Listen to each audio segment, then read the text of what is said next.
প্রথমেই ধন্যবাদ জানাই দেশের কণ্ঠকে।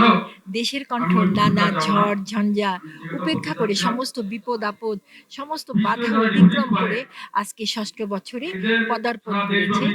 সেই ষষ্ঠ বছর মানে ৫ টা বছর সে পার হয়ে নতুন আরেকটা বছরে পদার্পণ করবে।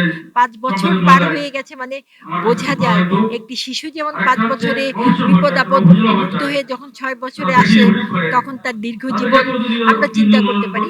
ঠিক তেমনিভাবে দেশের কণ্ঠের অবস্থাটাও এরকমই মনে হচ্ছে যে সে ৫ টি বছর অতিক্রম করে নতুন আরেকটি বছরও অতিক্রম করলো, ষষ্ঠ বছর।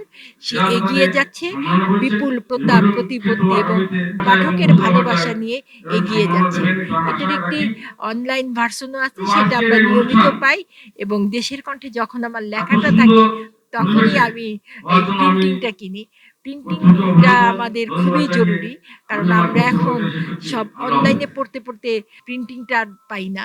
কিন্তু প্রিন্টিং পত্রিকাটা, প্রিন্টিং সবকিছুই আমাদের কাছে অত্যন্ত মূল্যবান যে এটা থেকে যায়, রেখে যায়। যখন ইচ্ছা আমি তখন দেখতে পাই।